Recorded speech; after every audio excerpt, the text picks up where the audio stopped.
Ahora sí, espero me escuchen bien. Muy buenos días, tengan todas y todos. Es un gusto acompañarles esta mañana. Hoy vamos a platicar sobre mecanismos de participación democrática directa. Vamos a hablar sobre la consulta popular, haciendo énfasis en las diferencias entre el plebiscito y el referéndum. Así que bueno, pues les doy la más cordial bienvenida en nombre de la Escuela Judicial Electoral. Le agradezco a todo el equipo de la misma institución, pues que nos permita tener este acercamiento esta mañana. Un saludo especial también a su directora, la doctora Gabriela Rubalcaba, y al magistrado Felipe Lamata Pizaña, que siempre pone muchísimo cariño e interés en estos cursos de alta especialidad para toda la ciudadanía. Me da mucho gusto saludar a quienes ya gentilmente se incorporan a esta plataforma y quienes además ya encendieron sus cámaras. Les agradezco mucho. Ruth, muy buenos días, ¿cómo estás? Gusto saludarte. Muy buenos días a todos y a todas. Estoy muy bien, Gracias. gracias. Gracias. Espero que ya estáis armada con cafecito, con lo necesario para la clase. Hoy sí, salud. Muy bien, Ruth, muchas gracias. Igualmente, Sergio Nájera, muy buenos días. ¿Cómo estás, Sergio?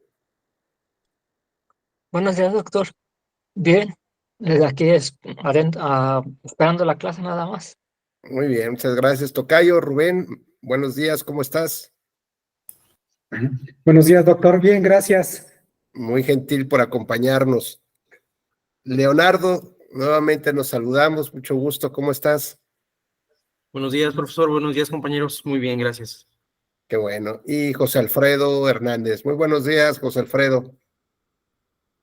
Buenos días, gracias. Buen día, compañeros. Gracias. Bueno, pues hoy les decía que vamos a platicar sobre estos mecanismos de participación de la democracia directa.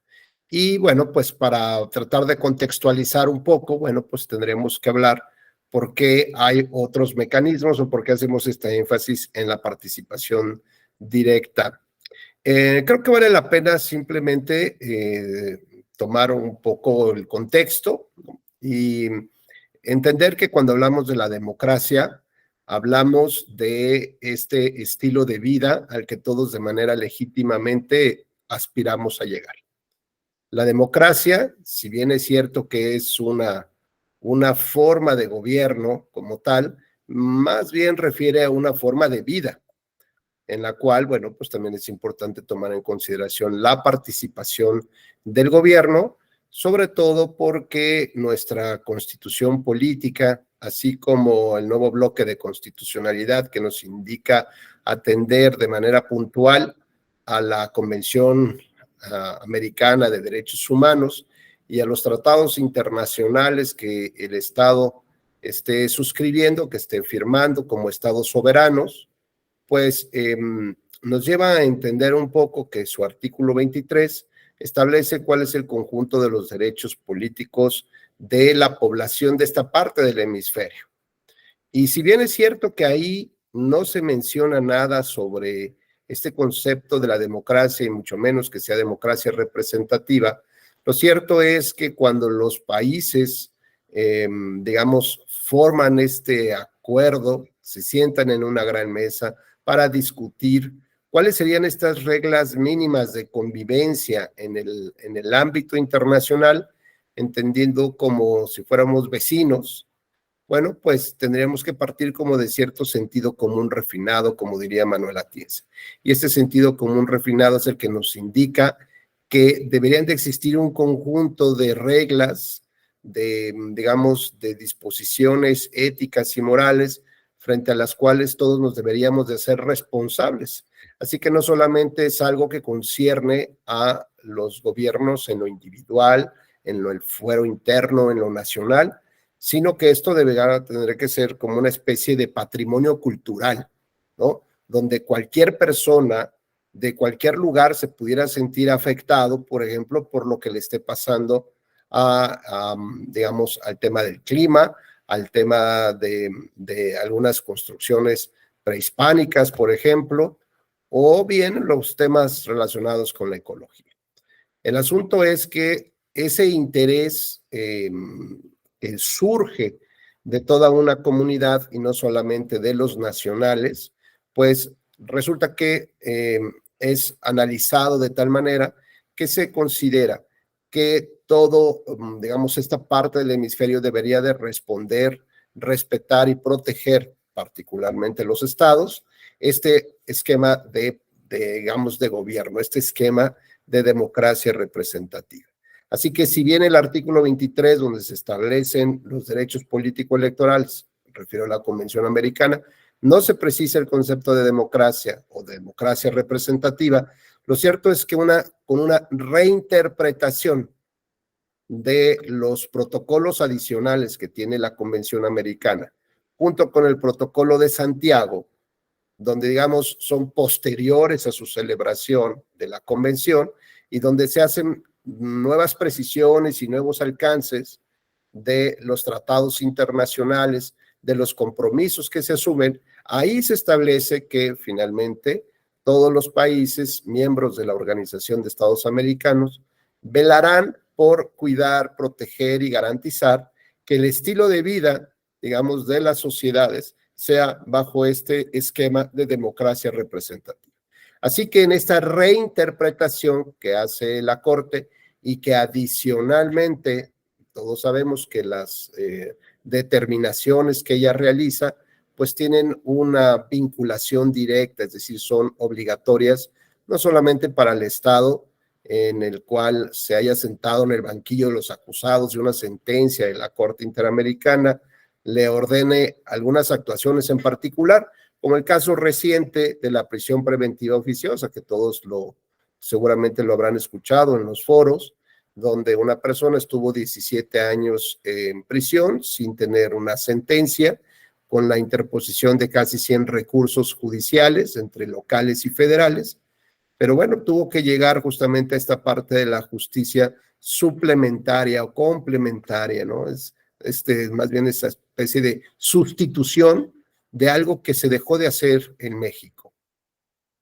Y entonces esta corte puede resolver a través de diversos esquemas, como un caso contencioso, como el que estoy precisando, o bien a través de una opinión consultiva que le formula algún Estado miembro para que precise los alcances, los límites, contenidos o las complejidades de la regulación de un derecho humano, digamos, que pretende hacer un Estado miembro, pero que, bueno, necesitaría saber hasta dónde podría llegar, sobre todo en la parte del test de proporcionalidad, qué tanto se puede afectar estos ejercicios de los derechos humanos. Y bueno, pues lo tenemos en otras resoluciones, herramientas como por ejemplo las medidas cautelares o bien el seguimiento al cumplimiento de sentencias. Entonces, como podemos advertir, estas determinaciones de la Corte Interamericana no son un soft law o no son una jurisprudencia descafeinada que solamente para algunos, digamos que algunas cortes o algunos jueces o algunas autoridades incluso podrían decir, bueno, pues es que si México no fue parte de ese contencioso, pues yo lo tomaré en cuenta, pero es solamente bajo un carácter meramente ilustrativo, pero no obligatorio. Y bueno, pues lo que hemos visto es que incluso las propias determinaciones de la Corte así señalan que las interpretaciones que ella realiza sobre la convención es como si nuevamente convocara a este grupo de compañeros representantes de los distintos gobiernos, como José Alfredo, tal vez venga representación de Brasil, Rubén de Chile, etcétera, etcétera, y nos sentamos en la gran mesa otra vez para debatir y discutir pues cada uno de los puntos de la agenda, ¿no? Y la agenda interpretativa.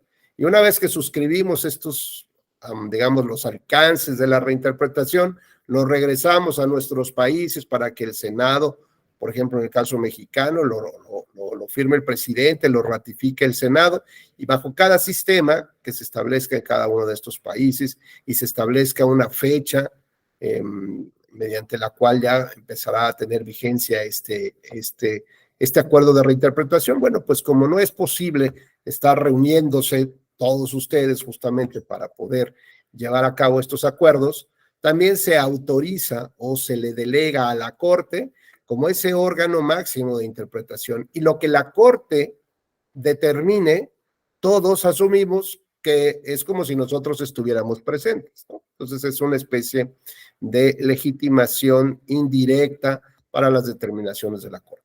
Por eso es que todas sus determinaciones que están vinculadas con precisar los alcances del texto normativo de algún tratado, alguna cláusula o particularmente de la convención, pues a todos los países miembros de la Organización de Estados Americanos les obliga que al igual penetra en todas sus autoridades, como bien establece el artículo 1 constitucional, donde señala que no solamente son jueces y magistrados los que tendrán que llevar a cabo este control de convencionalidad difuso, porque el concentrado, pues ya mismo lo realiza la Corte Interamericana de Derechos Humanos.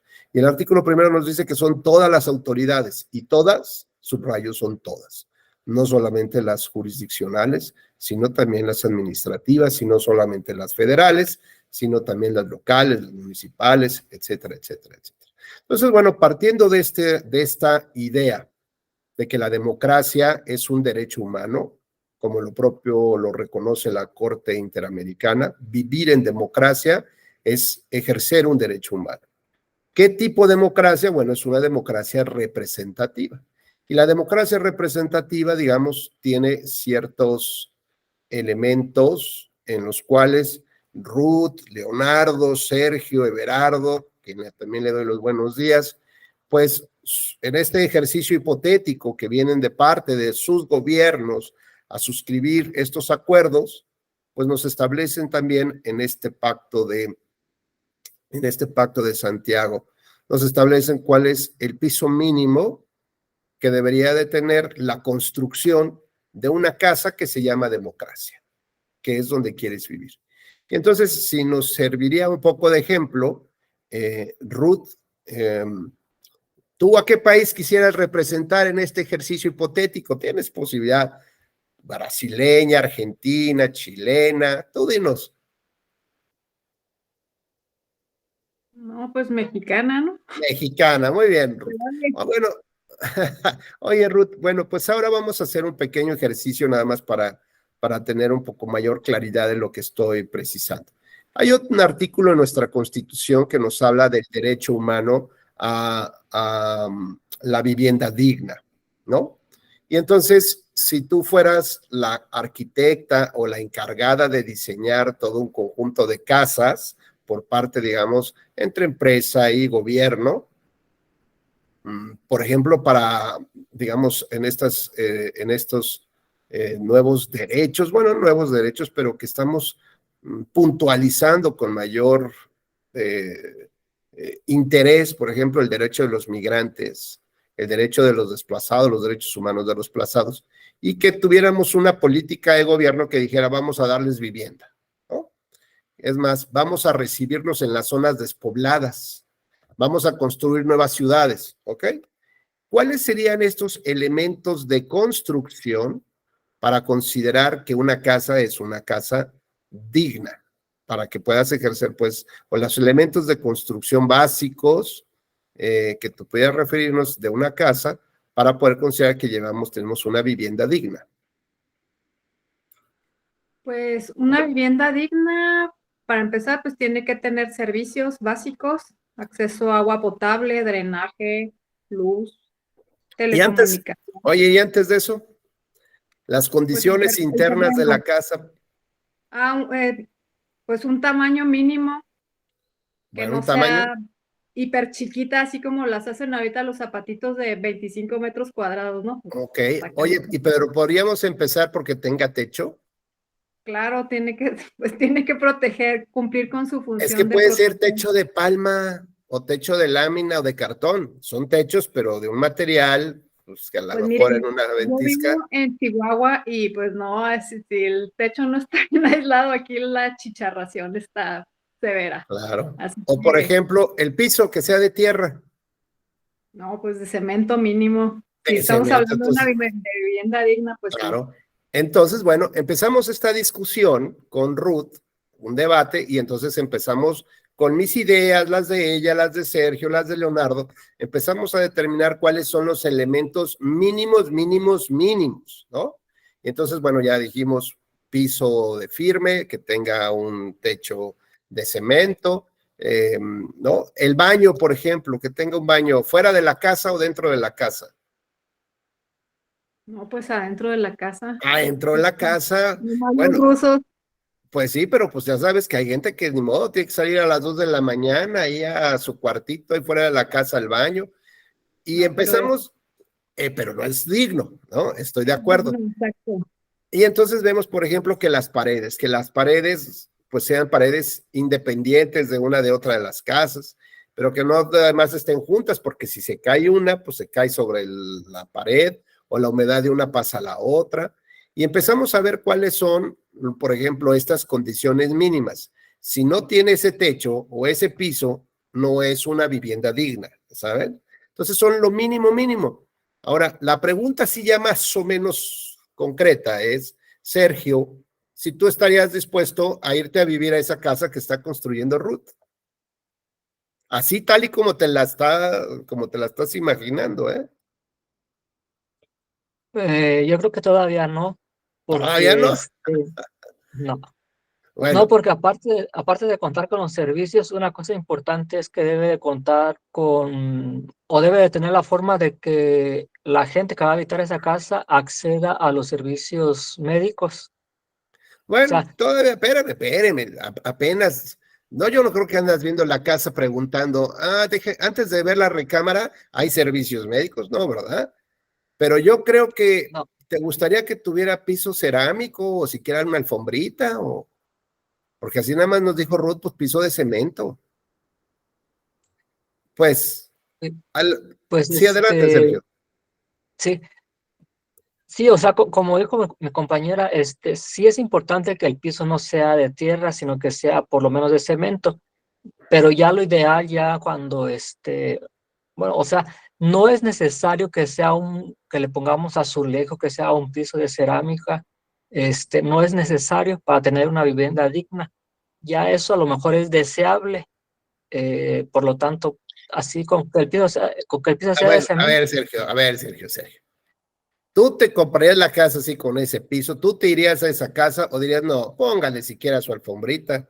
Dice, es deseable, pero deseable, a lo mejor deseable es que tenga jacuzzi, deseable es que tenga la posibilidad de tener un jardín, pero a mí me parece que entre lo que está estableciendo Ruth digamos, es un acuerdo mínimo de los elementos básicos que debe tener la construcción.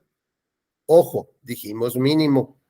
No significa lo que, digamos, ya no pudiera crecer. Sergio nos dice, sería lo deseable, aunque suena también como muy necesario, ¿no? Entonces, digamos, la rayita la empezamos a subir. No solamente es que tenga el piso firme, sino además que tenga recubrimientos, que además tenga pintura, que además tenga ya un tinaco para que haya una cisterna. Y empezamos a subir la rayita. Dice, a ver, no es necesario la alfombra. No, no es necesario, pero habrá muchas otras cosas que sí creemos hoy en día que deben ser los elementos esenciales para tener esa vivienda digna. Es decir, partimos de un piso mínimo, lo mínimo. No podríamos negociar algo de eso para decir, no, bueno, pues le quitamos y le ponemos ahora un poco de palma en lugar del techo. No, eso es impensable. Eso es el piso mínimo. Ahora, cada estado puede empezar a contribuir para decir, bueno, pero para nosotros, los mexicanos, por ejemplo, que tenemos un clima como de Chihuahua, bueno, pues tengo que tener ventiladores, tengo que tener entradas de aire que refresquen la casa. Eso, o sea, eso es de Dios, como dicen, ¿no? O sea, no puedes tener una vivienda digna si no tienes también el tema del aire acondicionado. Y entonces empezamos a subir la rayita de lo que para nosotros creemos que debe ser nuestro piso mínimo de acuerdo a nuestras características. Pero en el entramado internacional de todos los vecinos que forman parte de este lado del planeta, digamos de los latinoamericanos, pues establecemos entonces lo básico, basiquísimo, ¿no? El plan, así lo más básico que puedas. Pero cada uno podrá determinar la altura, digamos, los elementos que considera que son propios y que son, como dice Elizabeth, o vivienda decorosa, ¿no? Como tal. Bueno, pues nosotros ya establecemos más arriba la rayita. Así que cuando viene un cuestionamiento sobre si esta es una vivienda decorosa y digna, bueno, pues tenemos que partir justamente de lo que es este convenio internacional. Y nuestra Corte nos ha dicho que lo que habría que desarrollar mejor, bueno, o aplicar en los casos concretos, es un análisis del mejor o mayor desarrollo del derecho humano. Si en el caso mexicano está más desarrollado que esos acuerdos con los que llegamos con Ruth, pues entonces lo aplicable debería de ser lo nuestro. Pero si los desarrollos están mayores en esos convenios o tratados internacionales o en la propia convención, entonces, digamos, el control de convencionalidad nos debería orientar a aplicar esas disposiciones internacionales, dejando de lado incluso hasta nuestra propia Constitución. ¿Correcto? Bueno, pues ahora que estamos hablando del artículo 23 y de los derechos políticos de los ciudadanos, y que ya platicamos que no se precisa el tema de democracia y mucho menos de la democracia participativa o democracia también representativa, entonces lo que hace la Corte es, en diversos casos que tiene que analizar, ya sea por caso contencioso o bien por una consulta o por una opinión consultiva, como la que le formula a Colombia respecto de la implementación o no, o prohibición de la reelección presidencial indefinida. Entonces dice, bueno, pues mira, si bien el 23 no dice tan textual el asunto, pero si hacemos un colado de eso, de esas palabras, lo que nos vamos a encontrar es la democracia representativa. Pero adicionalmente México, para cuando se sienta en esa gran mesa de negociaciones y acepta tanto la convención como los órganos del sistema interamericano, que es la Comisión Interamericana y la Corte Interamericana, para aceptar la jurisdicción, digamos, de todos los casos, pues dice, yo estoy de acuerdo, pero voy a presentar 5 reservas. Y esas 5 reservas terminan siendo 3 en realidad. 3 reservas aprobadas en el sentido de que todos los demás estados dijeron, ok, si eso pasa algo así en México, la Corte no tiene injerencia, no puede resolver el tema. Y uno tiene que ver con, rápido se los platico, con la seguridad nacional, con los militares, etcétera. El segundo tiene que ver con la materia electoral, es decir, con el proceso electoral y las instituciones del proceso electoral. Y el tercero tiene que ver con la definición de cuándo surge la vida, ¿no? Por los temas de aborto y esto. Estos 3 temas la Corte es incompetente para conocer de los casos contenciosos que puedan llegar por parte de México. Ahora, cuando nos referimos al proceso electoral, sabemos que la democracia es algo mucho más grande que el proceso electoral, ¿no? En este ejercicio de la vivienda, ya decía Sergio, bueno, pues tiene que haber un acceso a servicios médicos, y decía Ruth, pero además, al principio en su intervención, decía, pues tiene que haber comunicación, telefonía, tiene que haber transporte público, tiene que haber drenaje, tiene que haber jardines, parques, escuelas, es decir, tiene que haber como pasa normalmente en algunos países europeos. Primero se hace el desarrollo urbano y ya cuando está todo, ¿no? Cuando ya nada le falta, entonces empieza la edificación de las casas. Pero primero se hace el desarrollo urbanístico, ya quedan trazadas las calles, ya tienen drenaje, tienen el servicio de telefonía, de internet, ya está todo puesto, tienen un auditorio para a lo mejor para eventos, tienen lo que ustedes consideren que sea algo digno para que una persona se pueda ir a vivir hasta allá, ¿no? O a esos lugares, por ejemplo. Así como existen elementos internos dentro de la construcción que nos permiten decir si es algo básico donde alguien se podría ir a vivir, también existen elementos externos para poder medianamente definir si en el contexto, digamos, del derecho humano a la vivienda digna, a vivir dignamente, pues más o menos nos movemos en ese universo. dentro de estos parámetros. Porque, por ejemplo, si no hay drenaje, o sea, podrás tener una casa preciosa, compadre, pero si no tienes drenaje, yo no sé si eso sea muy digno. Si no tienes accesos al transporte público, pues sí, lo mismo, ¿no? O la seguridad, o lo que ustedes quieran adicionarle a la parte externa que nos permite decir, ya estoy llegando a mi casa, aunque todavía no estoy en mi casa, ¿no? Pues lo mismo le pasa a la democracia. Hay elementos mínimos que sin ellos, como la edificación, sin ellos no podemos decir que vivimos en democracia. Pero además hay elementos externos que nos permiten más o menos entender si realmente estamos desarrollando este derecho humano de vivir en democracia representativa. ¿Cuáles son los elementos básicos? Pues que haya un proceso electoral, que haya, por ejemplo, un órgano autónomo, independiente, profesional de su desempeño, que organice las elecciones. Que la información de los electores no la tenga el gobierno. Que haya pluralidad política. No sabemos si no le importa a la Corte si son 2 partidos, 3 partidos o 17 partidos. Eso no le importa a la Corte, porque además la Corte no va a diseñar el sistema de cada uno de los países. Simplemente que se respeten estos elementos.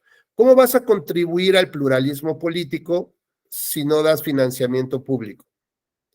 O, por ejemplo, ¿cómo contribuyes al pluralismo político si subes el umbral del 1.5 que teníamos antiguamente al 3% que tenemos ahora, que lo subiéramos al 15%, que solo los partidos que puedan demostrar que tienen el 15% de la votación, pues son los que se queden, que mantengan su registro. Y algunos dirán, claro, pues ¿para qué tenemos partidos chiquitos? Bueno, pues subes el umbral y solamente te van a quedar 2 partidos. Quitas el financiamiento público y te van a quedar 2 partidos políticos, que son los que puedan obtener recursos externos en financiamiento privado. Entonces veamos cómo el diseño del financiamiento político también impacta de manera directa en el sistema de representación o de pluralismo político. ¿Qué es lo que los mexicanos queremos? Queremos que las voces de las minorías también sean representadas en los congresos. Claro, me dirán, sí, pues eso es lo lógico. Oye, ¿y que el conjunto de partidos que tenemos no representan a esos grupos minoritarios? Alguien va a decir, pues no, por ejemplo, el grupo LGTB, pues no necesariamente tiene como una cabida muy clara, sino es más, tienen que ser impulsados mediante acciones afirmativas, obligaciones por parte, impuestas a los partidos políticos por parte de las autoridades para que lo respeten. O, por ejemplo, las candidaturas indígenas, migrantes o de mexicanos que residen en el extranjero. Si no fuera por una decisión de autoridad, los partidos ni las tomarían en cuenta, o probablemente no las tomen en cuenta. Entonces, bueno, probablemente para ese grupo que se autoescribe como LGTB, sí requeriría, por ejemplo, que se brindaran las condiciones necesarias para que sus voces, sus inquietudes, sus grandes desacuerdos, pues también sean escuchados en una asamblea, en una reunión de los diputados, por ejemplo. Entonces, sí se requeriría contar con los elementos o bases necesarias para que ese grupo pueda formar partido político y, en su caso, recoger todas las inquietudes de toda esa comunidad o de las personas que se identifican con sus ideales, grupos, intereses, etcétera, etcétera, porque no solamente será ese grupo, sino podrán juntar a más personas que se sienten no representadas por los partidos tradicionales. Bueno, si no hubiera financiamiento público, sería muy difícil que pudieran acceder a formar parte del sistema de partidos. Si les ponemos un umbral del 5% para los partidos nuevos, que por lo menos ya tienen una limitante. ¿Se acuerdan cuál es la principal limitante que tienen los partidos nuevos en su competencia? ¿Alguien recuerda? El acceso a los tiempos de radio y televisión y el financiamiento económico. Mira, Leo, sí tienen acceso, lo tienen muy disminuido, pero la limitante a que me refiero es en la manera como participan. No pueden participar coaligados en su primera elección. Tienen que demostrar por sí mismos su valía y que por lo menos pueden mantener un porcentaje determinado. En esta última elección presidencial, tuvimos 3 partidos políticos nuevos, los recuerdo. Esos 3 partidos, por disposición de ley, no podían coaligarse. Tenían que demostrar la fuerza, digamos, la legitimidad y la fuerza electoral ante la población, ante la ciudadanía. Y como no alcanzaron ese 3% de la votación, pues perdieron su registro. Entonces, bueno, ya veamos que es una limitante en comparación con los otros partidos que sí pueden participar de manera coaligada. Incluso anteriormente, años muy atrás, a partir de los convenios de coalición, y ojo, cosa que nuevamente se quería retomar en esta reforma del Plan B, a partir de los convenios de coalición entre los partidos políticos, se podían transmitir los votos. Imagínate, Leo, tú me confías en mí y me das tu voto, ¿no? Soy un partido mayoritario, pero llevo muchos años y tú confías en mí. Y resulta que yo llevo un convenio con mi tocayo Rubén. Entonces, Rubén no le alcanza el porcentaje de votos o no va a alcanzar, ya hizo sus cálculos, no va a alcanzar. Entonces, lo que digo, mira, Rubén, no te preocupes, firmamos tú y yo un convenio, tú colaboras conmigo y entonces lo que yo te voy a dar, pues son votos, el voto de Leo, te lo voy a dar a ti. Entonces, oye, Rubén, no manches, cabrón, te lo di a ti y tú quién eres como para andar disponiendo de mi voto. Bueno, ese convenio de coalición lo que hacía es transferir votos a los partidos más pequeños. ¿En qué porcentaje? Incluso ni siquiera se definía. En el porcentaje necesario para mantener su registro. ¿Cuánto necesitas, tocayo? Pues ahora voy a estar 2%. Bueno, pues ahí te da un 2% de mis votos, que tradicionalmente son para mí, pues ahora te los voy a dar a ti para que tú puedas mantener el registro. Esa transferencia de votos es inconstitucional, y no solamente inconstitucional, rompe con el piso mínimo que estableció Ruth de esa vivienda que se llama democracia representativa. El mínimo, el voto es intransferible, el voto es universal, libre, secreto y directo. Rompemos uno de esos principios, pues es quitarle el piso firme o el techo de cemento de la casa. O sea, no puedes hablar de que eso sea democrático. Y así México vivió muchos años. Vivimos muchos años con la transferencia de los votos.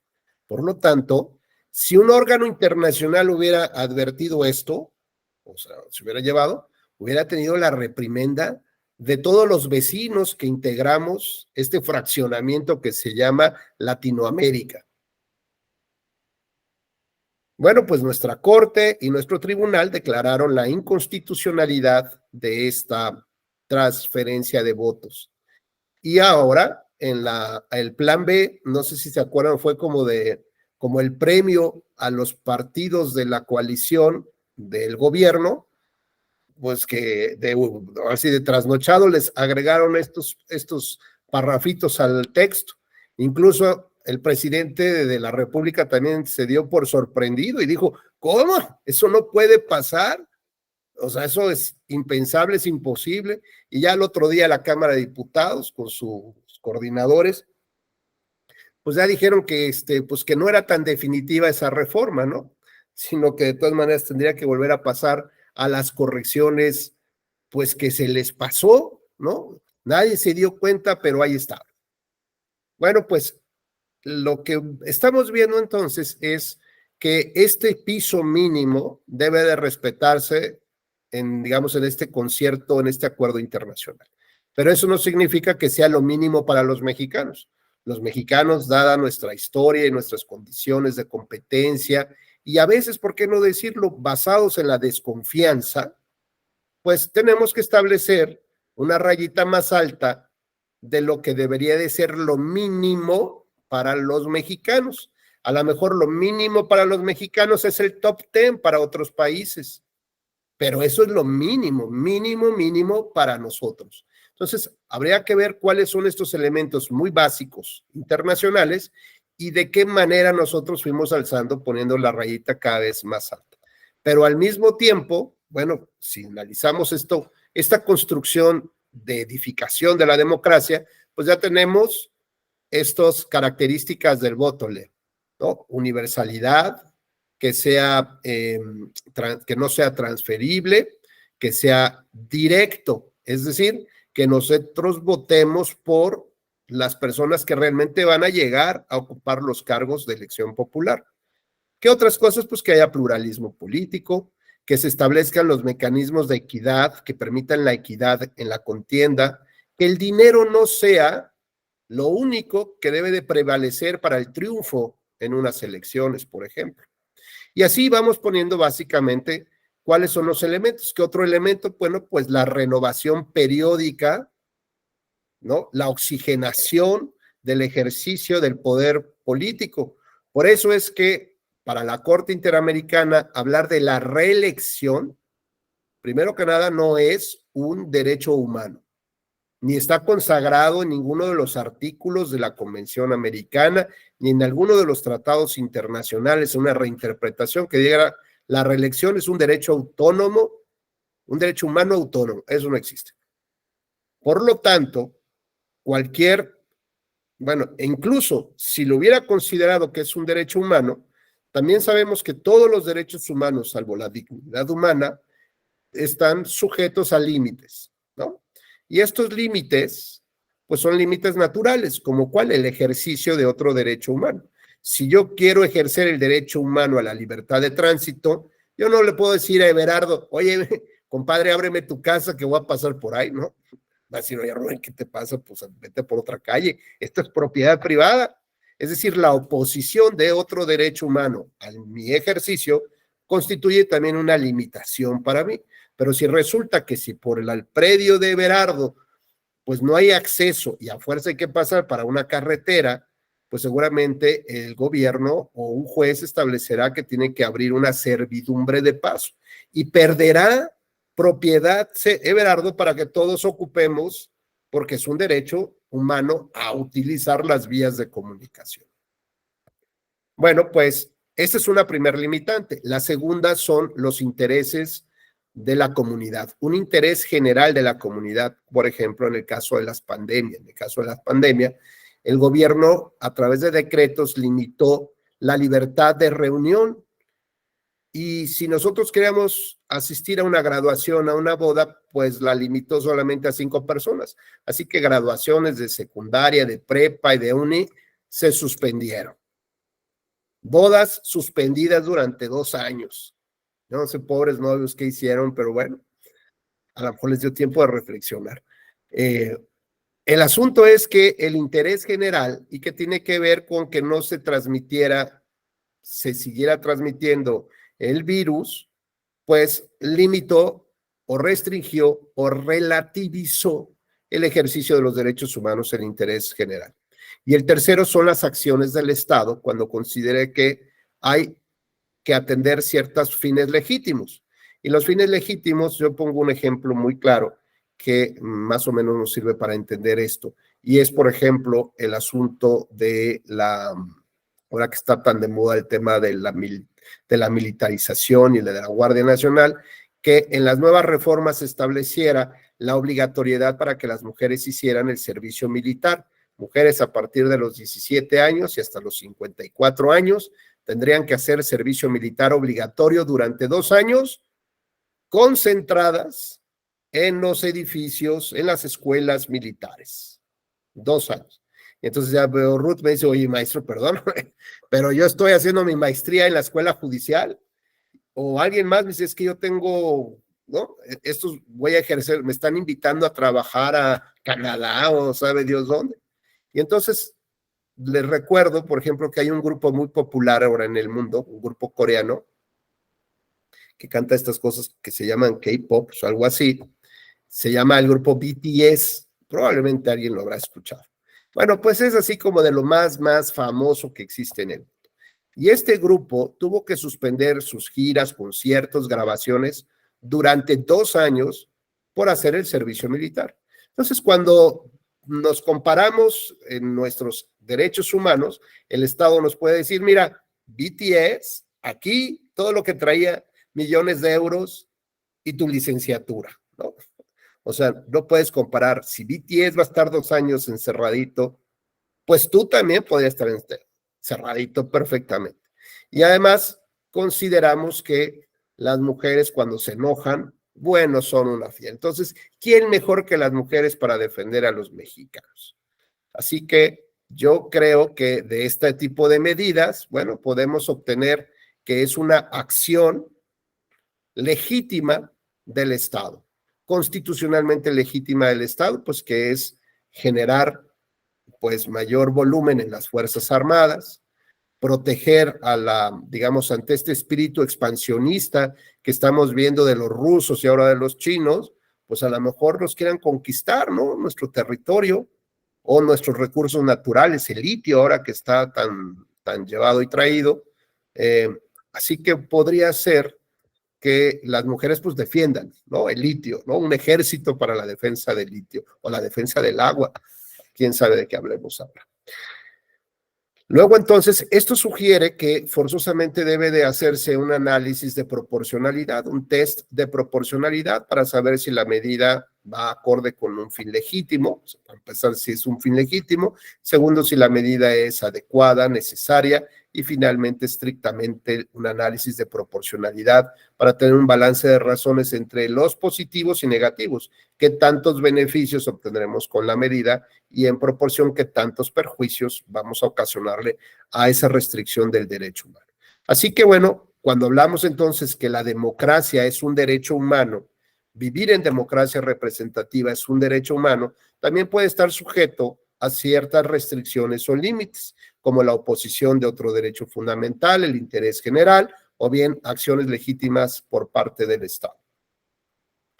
Cuando esto excede, digamos, cuando estas acciones exceden, si no existiera un control de constitucionalidad en México o de convencionalidad tan claro, o que se niegan a hacerlo las autoridades, podemos acudir a esta justicia suplementaria, es decir, o sustitutiva de lo que dejó de hacer nuestros jueces nacionales, pues tenemos que ir a lo internacional. Pero ahí mi tocayo me va a decir, oye, pero si tú me acabas de decir que una de las excepciones que opuso México y que le aprobaron fue que no se metieran al tema de el proceso electoral, pues ahora cómo va a funcionar este tema, ¿no? Y entonces entendemos nuevamente este asunto. El proceso electoral o los elementos que se encuentran alrededor del proceso electoral directamente relacionados, la Corte efectivamente no puede resolver. No nos puede decir si quitar a los diputados de mayoría relativa, como quería el plan constitucional de la reforma electoral, eliminar a los de mayoría y solamente dejarnos a los de representación proporcional, pero en lugar de 200, subirlos a 300. Pues eso la Corte dice, es bronca de ustedes y de sus autoridades. Por ejemplo, en el caso Castañeda Goodman, que quería participar como candidato independiente a la presidencia de la República en una época, cuando no había, digamos, esta regulación de las candidaturas independientes y el código electoral establecía que solamente los partidos eran el único vehículo por el cual se podía transitar la ciudadanía para llegar a ocupar un cargo de elección popular, aunado a la jurisprudencia de la Suprema Corte de Justicia, que decía que en el control de la constitucionalidad, ahí solamente sus chicharrones tronaban. Es decir, que ella era la única que podía ejercer el control y el Tribunal Electoral tampoco podía hacerlo. Había jurisprudencia definida. Incluso todo salió algo muy curioso, sírvala para la anécdota. En la Sala Superior se emitió un acuerdo, se emitió una resolución que declaró, digamos, inaplicable una norma por ser inconstitucional, solamente para el caso concreto que se había pedido. Y entonces, en este buen acuerdo o entendimiento institucional, cuando este órgano que resuelve controversias electorales pasa a formar parte del Poder Judicial de la Federación, pues empiezan estos primeros acercamientos de cómo funcionaba y se utiliza esta figura de la contradicción de criterios. Entonces, nuestro tribunal muy valiente le avisa a la Corte que había una contradicción de criterios entre lo que había resuelto, creo que su primer sala, y lo que había resuelto el Pleno de la Sala Superior. Como para que vieran de cómo no las gastábamos nosotros, y en una de esas, pues a lo mejor la Corte decía, pues el criterio bueno, pues ni modo, hay que aceptarlo, es el del Tribunal Electoral. Oh, ilusos de nosotros. ¿Por qué? Bueno, porque esto empezaba apenas a caminar, ¿no? Era una nueva relación. Imagínate a José Alfredo, que de pronto te llevan a un colega a vivir a tu casa, ¿no? Y así como, como de por qué. Y además empiezas a utilizar todos los recursos de tu casa. Y luego, bueno, pues cuando él tiene un punto bueno, un punto a favor, pues claro, le dices, no, le encuentras hasta por debajo de la lengua y le dices, estás mal, compadre. Pues eso lo hizo la Corte. Y esto es algo natural en las relaciones institucionales. Y lo que dijo fue la famosa frase esa de que para que haya caldo de albóndigas se necesitan albóndigas. Para que haya contradicción de criterios se necesita no solamente los criterios, se necesita autoridades competentes que puedan tener criterios y ya en su caso veremos si existen o no existen la contradicción.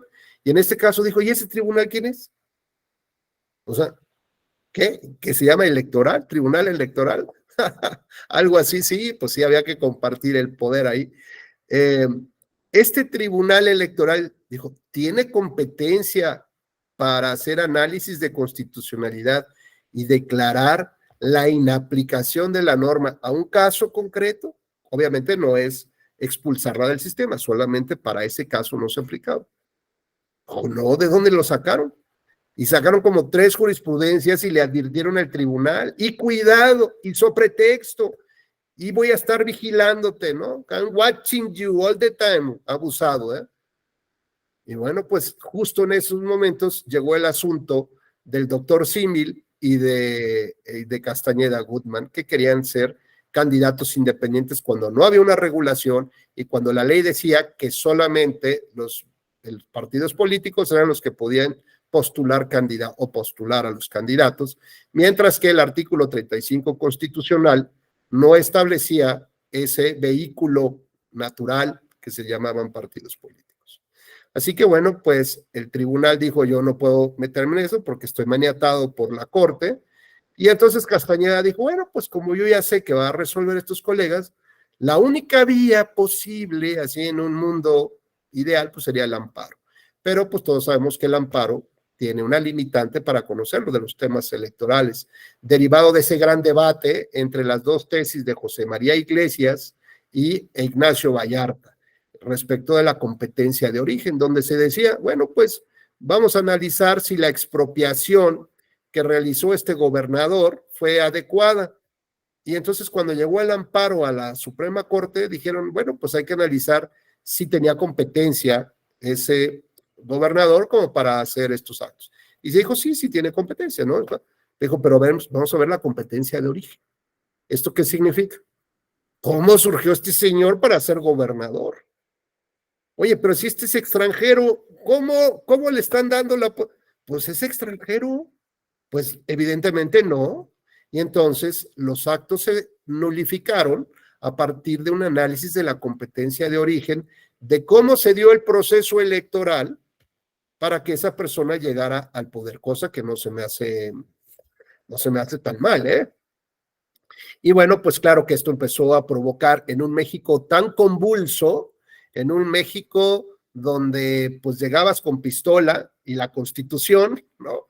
O peor, llegabas con todo el equipo ahí atrás para ver qué sentía sentarse en la silla presidencial, vato, ¿no?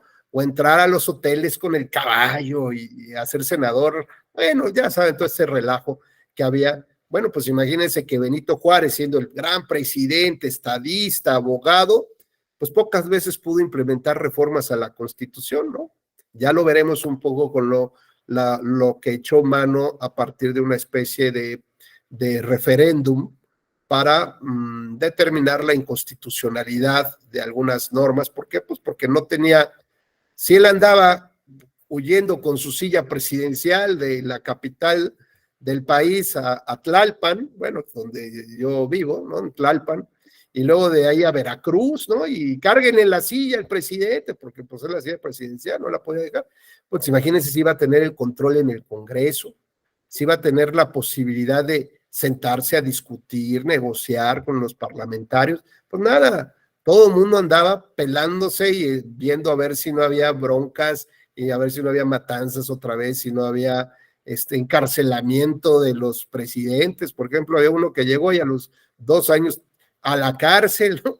Que fue Santana, y después a los 4 años ya lo habían regresado, casi como emperador. Bueno, pues los problemas de ideologías entre los centralistas, aquellos que ya tenían un estilo de vida y sabían cómo la humanidad se había desarrollado, y otros que tenían una serie de ideas pero que no se habían implementado, es decir, no tenían este ejercicio de las buenas prácticas. Mira, así funciona el liberalismo, ¿no? Así funcionan las libertades. Pues no, o sea, a ver, no, vamos a lo que sabemos poco a poquito y tal vez lo vamos desarrollando.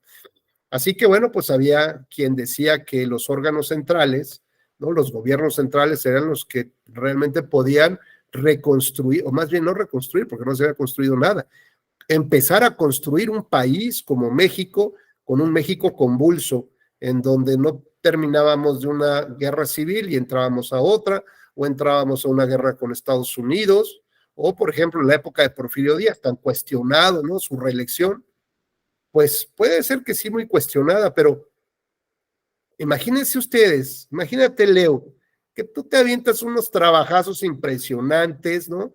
Para más o menos estabilizar un país económicamente, socialmente.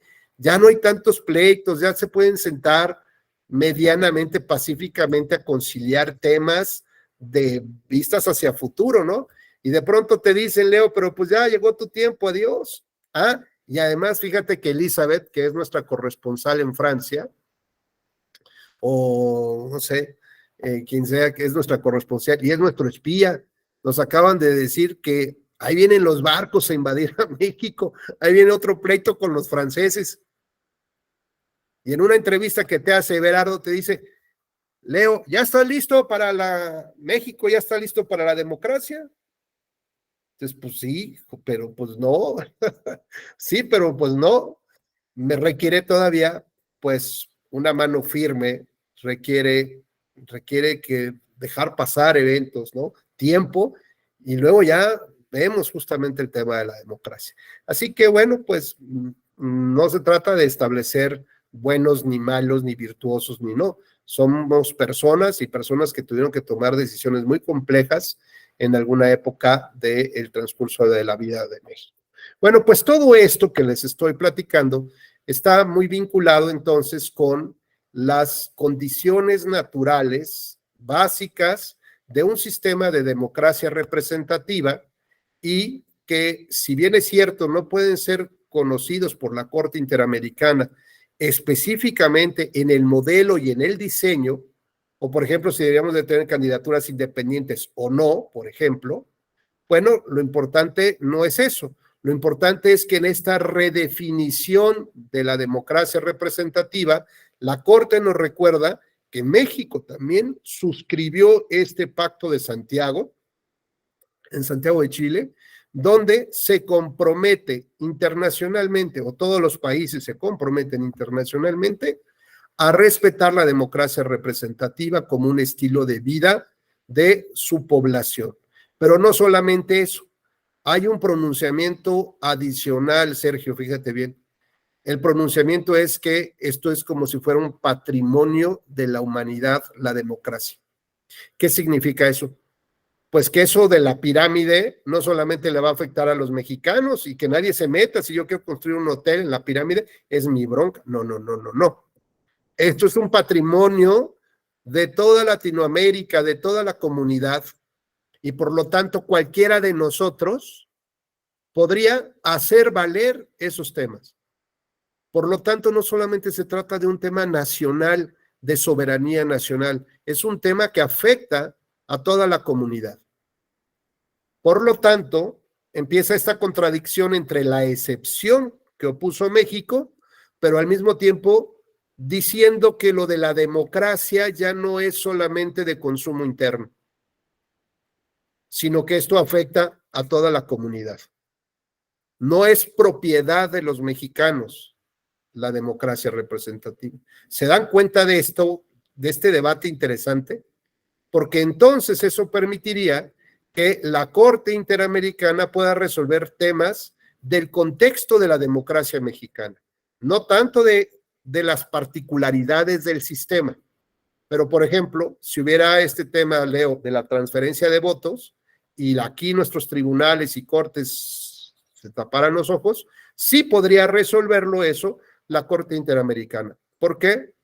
Bueno, porque diría, esto no solamente es propiedad de los mexicanos. La democracia, los mexicanos, el gobierno mexicano dijo que renunciaba prácticamente a que fuera un tema nacional, y ahora es un tema de la colectividad de los estados que forman parte de la Organización de Estados Americanos. Ese piso mínimo, esos elementos mínimos que nos dimos entre los países miembros, fue aderezado, como decía Ruth, con otros elementos externos que nos permiten más o menos ahora sí ver si en el contexto vivimos en democracia representativa. No solamente es ver cómo está construida la casa, sino cómo vives en esa casa, cómo te desenvuelves en ese ambiente. Y ese ambiente requiere libertad de prensa. Ese ambiente requiere transparencia. Bueno, pues vean lo que está pasando con el INAI. Requiere rendición de cuentas, requiere un sistema anticorrupción, requiere responsabilidad del gobierno frente a los problemas que se están presentando por sus funcionarios, por los errores, responsabilidad. Requiere una especie de gobierno virtuoso, que en términos del artículo 1 constitucional, todos sus funcionarios despierten hoy jueves, hoy, ¿sí es jueves? ¿Sí? Despierten y digan, voy a tomarme un café y al mismo tiempo, ¿cómo voy a beneficiar a los derechos humanos en México, ¿no? Ahorita que veo a José Alfredo y que le digo que tenga mucho cuidado en la manejada, pues a lo mejor estaría reflexionando, llegando a la oficina, voy a implementar algo para la mejoría de los derechos humanos. Así todos los funcionarios deberíamos estar pensando en cómo maximizar los derechos, y no solamente cómo maximizarlos, cómo subir al siguiente nivel. Esto es, por ejemplo, Patti, tú tienes membresía de derecho humano, ¿no? Perteneces a un club de derechos humanos, pero es la básica, ¿no? Tu tarjeta de miembro es básica. Bueno, pues lo más seguro es que si fuéramos un gobierno que estuviera actuando en términos del artículo 1 constitucional, estaríamos viendo cómo pasarte la tarjeta Gold, a la dorada, o a la Platinum, o a la Diamante, bueno. Es decir, cómo progresar creativamente para generarle mejores condiciones en el ejercicio de esos derechos humanos. Es algo que establece la primera regla, la primera, no la segunda, ni la cuarta, ni la última, la primera regla del juego que se llama derechos humanos, que está establecido en nuestra Constitución. Así deberíamos de estar operando en términos de la primera regla del juego.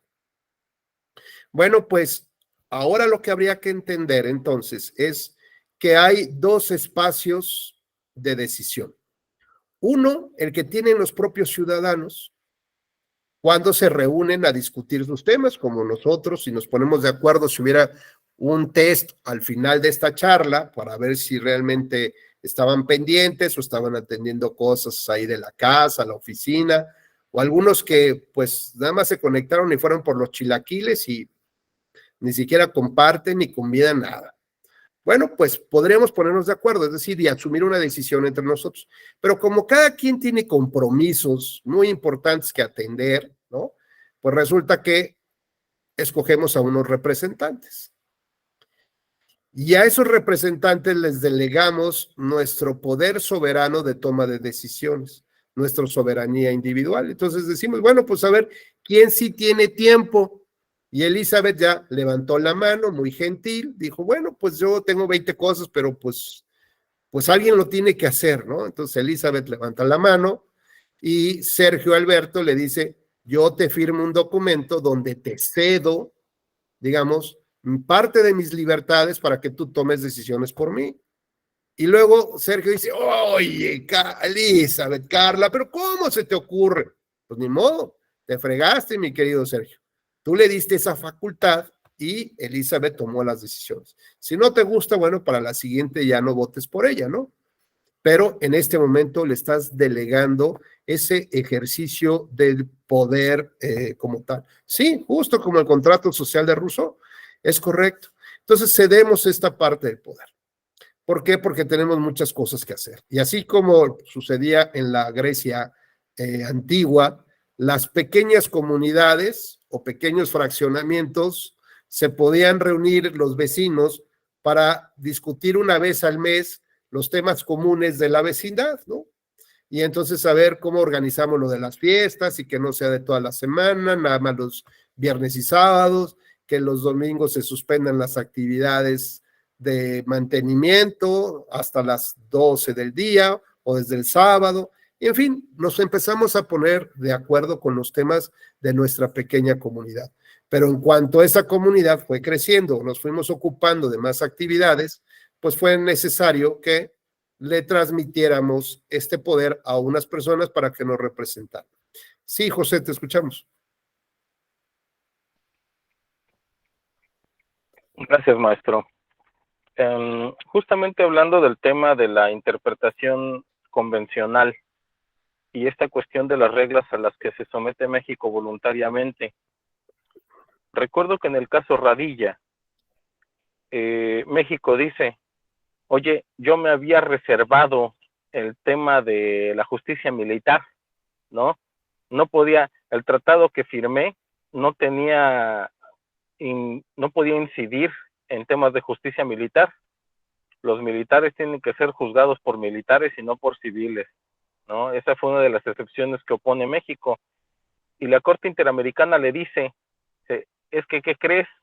Que no te puedes excepcionar de la naturaleza misma de lo que celebras, y le dan para atrás a su excepción. De hecho, si mal no recuerdo, fue Jorge Castañeda, como secretario de Relaciones Exteriores, el que hace esa ponencia de excepción. ¿A qué va este punto? En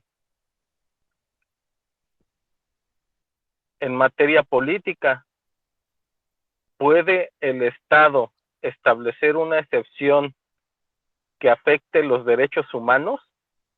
¿Es derecho interno? Yo creo que no, pero al final es importante desde mi punto de vista plantearlo. Gracias. Claro, a ver, José, lo que hay que hacer nada más es matizar.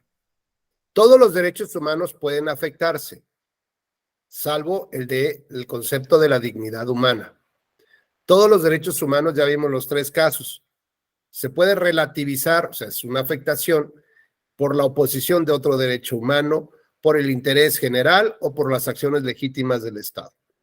Entonces, los derechos no son absolutos, se limitan, se restringen, pero lo que no puede haber es que esto sea arbitrario, que no haya una justificación, un test de proporcionalidad, o que la afectación sea mayor que el beneficio que se está obteniendo. Por ejemplo, el tema de la pena de muerte. A pesar de que México ya había suscrito un tratado internacional para la prohibición de la pena de muerte, ahí teníamos al Verde Ecologista en algunas campañas, ¿no?, diciendo, vamos con la pena de muerte.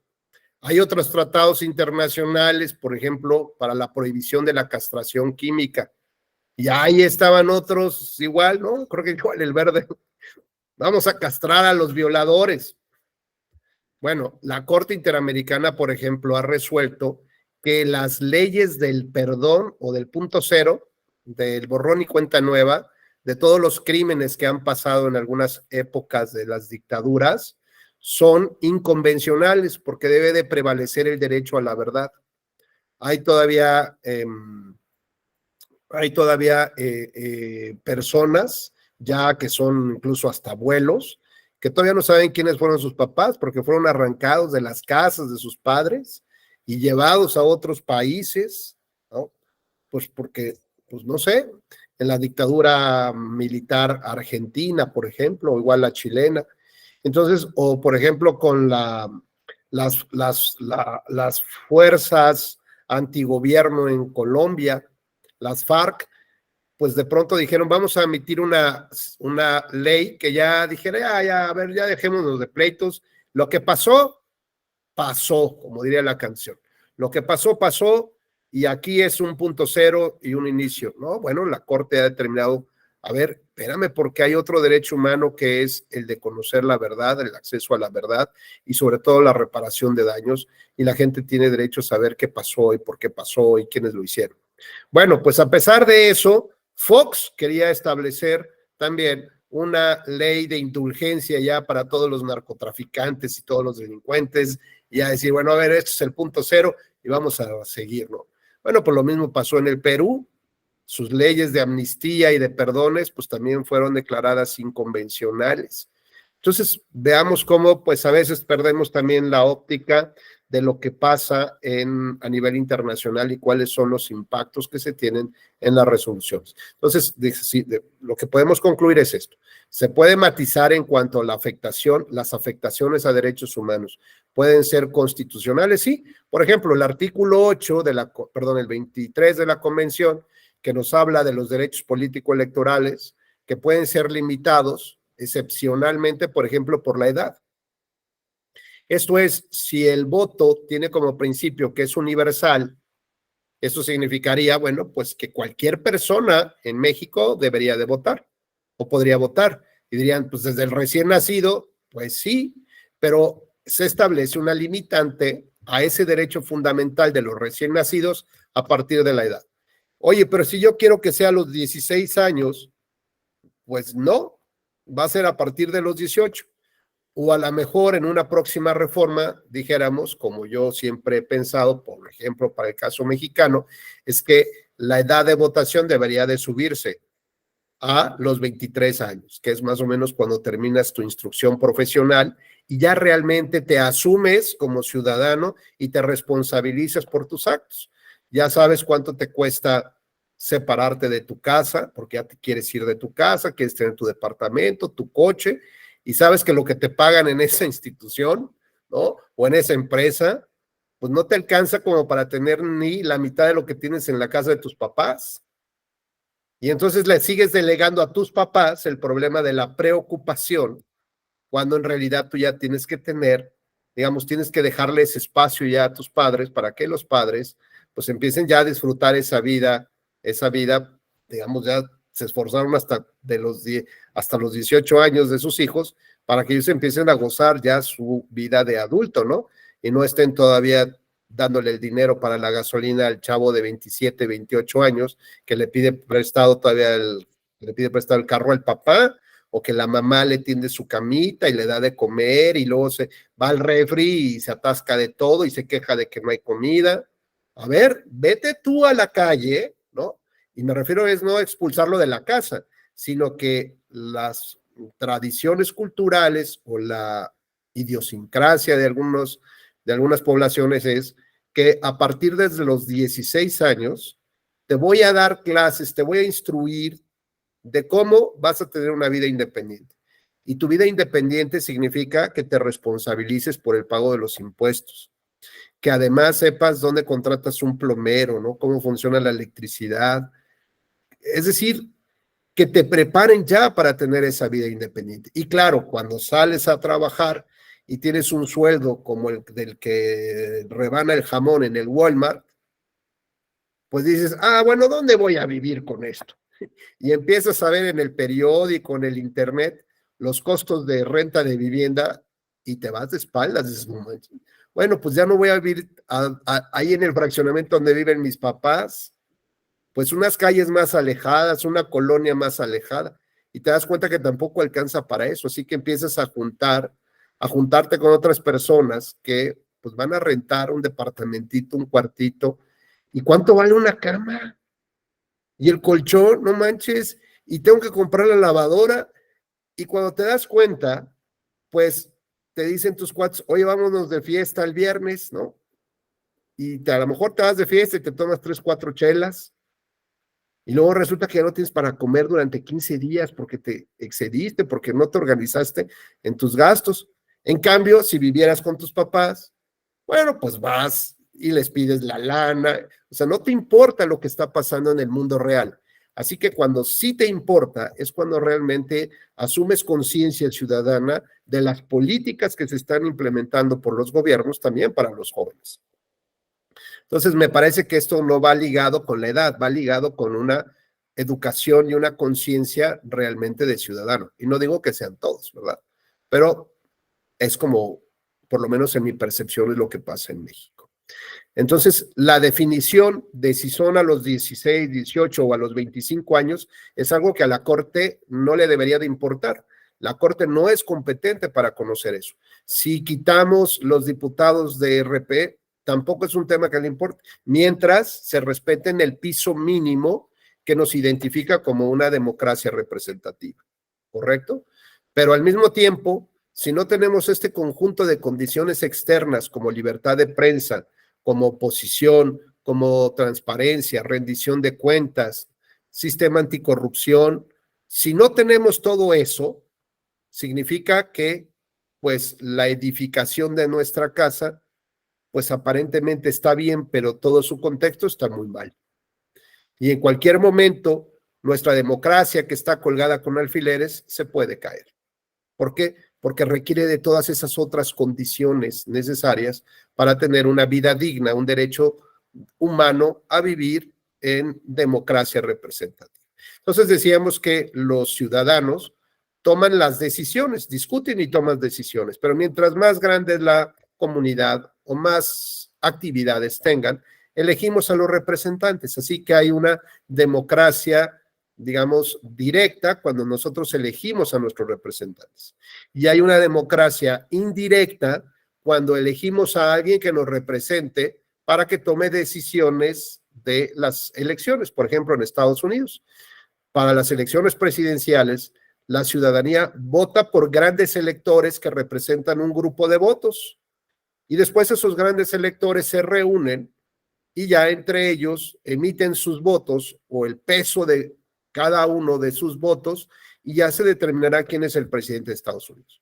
O por ejemplo en España, que es una monarquía constitucional de corte parlamentario, fíjense bien, es una monarquía, es constitucional porque los límites están establecidos en la Constitución, pero además el sistema de gobierno es parlamentario, o semiparlamentario, o semipresidencial, como lo quieran llamar. ¿Por qué? Porque la ciudadanía vota por sus diputados. Y los diputados, cuando ya arman el Congreso, la primera actividad que tienen es ponerse de acuerdo para nombrar al presidente del gobierno. Si no se logran poner de acuerdo en un cierto tiempo, pues desaparece ese Congreso, desaparecen esos diputados y se tienen que convocar a nuevas elecciones. La ciudadanía votará por segunda ocasión por sus diputados, por nuevos diputados, que en su primera instalación del Congreso tendrán un plazo más reducido para ponerse de acuerdo y decidir quién va a ser el presidente de gobierno. Bueno, pues así, digamos, el actual presidente de España tuvo que irse a una segunda, en una segunda oportunidad, en unas segundas elecciones, porque su primer Congreso de Diputados fracasó. En el segundo estuvieron casi a nada, a casi días u horas, de que se desbaratara otra vez el Congreso, desaparecieran los diputados y tuvieran que votar en una tercera elección por diputados que sí se pudieran poner de acuerdo. Y hasta donde la prensa comunicó, bueno, ya la intervención del rey Felipe trató de más o menos cabildear y consensuar para que se eligiera a Pedro Sánchez como presidente de gobierno. Bueno, pues estos son mecanismos de participación indirecta, ¿correcto? Es decir, yo voto por unos para que esos unos terminen votando por los otros. O bien, los mecanismos de participación, digamos, de la población pueden ser señalados también como de manera directa o indirecta. Y esto es, si nosotros tomamos las decisiones de gobierno, pues es una participación directa. Si hay otros que las toman por nosotros, es una participación indirecta. Hasta ahí nos queda claro, ¿no? Bueno, pues estos mecanismos de participación o de democracia directa resulta que surgen, digamos, en esta época moderna porque entre estos representantes que nosotros elegimos para que tomen decisiones por nosotros, es decir, las autoridades que, digamos, revisten el carácter del Estado como tal, y la ciudadanía. Entonces hay un margen, hay una brecha entre unos y otros, entre el Estado o autoridades que toman decisiones y la ciudadanía. Bueno, pues este puente que existe, digamos, este vacío que existe aquí, tienen que existir puentes, líneas conductuales, vasos comunicantes, para que la sociedad le diga al Estado, oye, regula por favor el tema de las vacaciones. Ya, entonces el Estado le atenderá a esa demanda ciudadana y regulará las vacaciones. Oye, regula el matrimonio entre personas del mismo sexo. Y entonces el Estado hará lo mismo. Bueno, pues, ¿quiénes son estos vasos comunicantes? Lo que se llama la gobernanza, pues son los partidos políticos. Digamos, son como la entidad natural que sirve de puenteo entre los ciudadanos, sus inquietudes, sus grandes desacuerdos y el Estado cómo tiene que regular. Entonces, esta gobernanza, digamos, el sistema de partidos políticos se asume como este puente natural de comunicación. Y entonces, claro, pues elegimos a nuestros representantes, a nuestros candidatos. Si vemos que estamos bien representados en nuestros intereses, pues votaremos por ese candidato o por ese partido. El problema es cuando hay un gran desprestigio de esta gobernanza, cuando estos puentes naturales han renunciado a ser esta, digamos, cadena de comunicación entre sociedad y Estado, y se han preocupado más por sus intereses particulares, los intereses de grupo partidista o los intereses ya de gobierno. Es decir, nos han ido abandonando y en lugar de que nosotros vayamos retomando el camino para llegar a la toma de decisiones nuevamente, como esas democracias antiguas, pues lo que hemos hecho es, pues, retirarnos un poco más porque tenemos más actividades, somos una comunidad mucho más compleja, mucho más grande, etcétera, etcétera. Ya no nos alcanza el tiempo para nada, ¿no?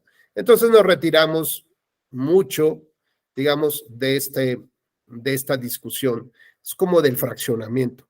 Les decía yo, todos los meses se supone que hay una reunión para ponernos de acuerdo en algunas cosas. Bueno, pues resulta que yo hace meses que no voy, no sé si les pasa a ustedes. Tengo tantas cosas que hacer, pues que ya a ver lo que resuelvan, pues ya ni modo, me aguantaré. ¿Qué es lo que estoy haciendo? Dando pasos atrás al ejercicio de mi libertad y de mi toma de decisiones como una democracia antigua. Y entonces ya ni siquiera, oye, vamos a nombrar al nuevo presidente, mesa directiva que representará al fraccionamiento. Voten por quien quiera, ¿no? Pues lo mismo nos pasa como comunidades cuando decimos, pues ya no importa, de todas maneras van a seguir haciendo lo mismo, van a seguir robando, van a seguir haciendo trampa. Pero eso ¿qué implica? Pues que va a llegar un punto de quiebre finalmente. Que cuando nosotros queramos recobrar este camino, pues no vamos a poder retomarlo tan sencillo. Así que entonces decíamos, entre Estado y sociedad, necesita haber un puenteo, una comunicación, y que son los partidos políticos y sus candidatos. Si la población no confía en ellos, si la percepción que tiene de ellos es que se les olvidó la ciudadanía, entonces le queda la opción de regresar hasta asumir las decisiones propias del Estado, porque nosotros somos el Estado finalmente. O lo que hacemos es como pasito Michael Jackson, ¿no? Pasito para atrás, para atrás, para atrás, y la brecha se abre más. ¿Quién ocupa estos espacios vacíos si ya no son los partidos políticos? Pues cualquiera que quiera asentarse ahí, las televisoras, los grupos de poder fáctico, los militares. O bien, si no desconocemos nosotros a nadie que sirva institucionalmente de puenteo, entonces lo que probablemente va a pasar en México es que busquemos un movimiento disruptivo del sistema.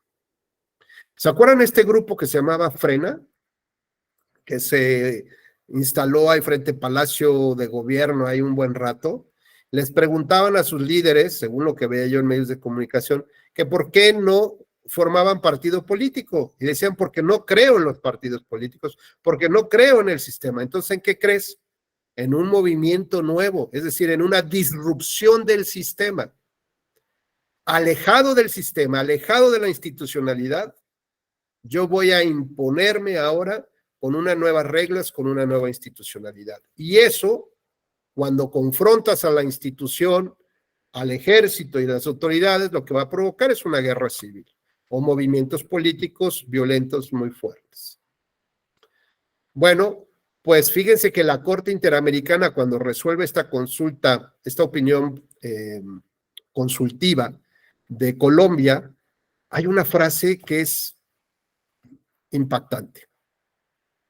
Dice, los ciudadanos de Latinoamérica, los latinoamericanos, no debemos estar preocupados por estos movimientos disruptivos. No se ven, digamos, en el panorama cercano que haya revoluciones, que haya guerras civiles, no se ve por ningún lado. Lo que nos debe de preocupar es algo más grande todavía, que fíjense que una revolución, lo que nos debe de preocupar es la erosión paulatina, constante y permanente de la democracia. Eso es lo que nos debe de preocupar. El desgaste natural que tienen las democracias, como esa casa que no la han impermeabilizado y ya empieza a hacer gotitas, humedades, hongos, se va a empezar a caer pedazos de pintura, de yeso, y al final de cuentas, pues ya no vas a poder vivir en ese lugar. Eso es lo que más le preocupa a la Corte Interamericana, la erosión paulatina, permanente de la democracia. Y entonces esto nos recuerda otra vez el tema de los procesos electorales. ¿En qué sentido? Hay muchas conductas irregulares, pero que no alcanzan los méritos suficientes, por alguna razón, para que se anule un proceso electoral o se castigue a los responsables. Pero el daño a la democracia se mantiene paulatina y constantemente. ¿Cuáles son esos elementos mediante los cuales se impide que yo pueda acceder a la justicia sustantiva en materia electoral, cuando se trata de la nulidad de una elección? Pues que a lo mejor tengo que revisar miles de actas y en 4 días no me da para revisarlas, sistematizarlas y además elaborar una gran demanda que me permita llegar hasta la última instancia, ¿no? Pasar del tribunal local a la sala regional y de la regional a la superior, porque para llegar a la superior a través de un recurso extraordinario, una vía extraordinaria, tengo que preparar el alegato desde la parte desde abajo y mantenerlo hasta arriba. Por ejemplo, hay un caso muy interesante donde se impugna una elección por, ya saben, por estos temas de integración de casillas, ¿no? De debida integración de funcionarios.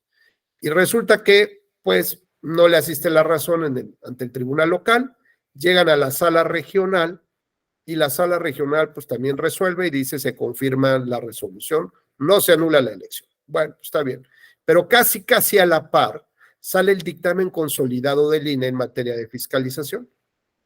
Y ahí se advierte que el candidato ganador en esa elección impugnada rebasó los topes de gastos de campaña. Es decir, era un hecho que no se conocía hasta ese momento. Con lo cual, pues se acuden a la última instancia, a la sala superior, y les dice, oye, te presento mi medio de impugnación, digamos, nuevo, con base a este nuevo hecho que no conocía. Y la sala, creo que acertadamente, sin embargo hay ciertas dudas, le dice, pues fíjate que esta no es una primera instancia, ¿no? A lo que estás acudiendo es un recurso extraordinario donde solamente puedo revisar la sentencia anterior, que fue la de la sala regional, y específicamente conforme nos establece la procedencia del medio de impugnación. Y lo que estás haciendo es, pues casi como si yo fuera al tribunal local, ¿no? Empezar un nuevo juicio. Entiendo tu problemática, pero no se puede. Con lo cual, ¿qué es lo que advertimos? Que hay un desfase entre los documentos idóneos o la investigación que realiza el INE en materia de fiscalización Y, por ejemplo, la impugnación de nulidad por rebase a los topes de gastos de campaña. Hay un completo desfase. ¿Esto qué significa? Que esto es un obstáculo para acceder a la justicia, sumado a los pocos días para presentar una demanda. Tenemos ya elecciones que se están utilizando las urnas electrónicas. Y la urna electrónica lo que va a hacer es enviar información a través de servidores de lo que pasa en la casilla hasta las grandes pantallas del programa de resultados preliminares y de resultados oficiales. A través de servidores se va a digitalizar la información. Hay tramos, digamos, responsables de esa información y de verificación, donde, por ejemplo, podría ser que a pesar de que el acta se emita de manera automática, pues a lo mejor alguien tendrá la posibilidad de bajar esa acta y subir esa acta en términos de que hay una corrección de datos, por ejemplo. Pero lo que pasó en Bolivia, por ejemplo, en las elecciones de 2019, es que desde la autoridad electoral se estableció un tercer servidor que no formaba parte de la maqueta, del diseño, ni de los acuerdos, y nadie sabía cómo ni quién operaba ese tercer servidor.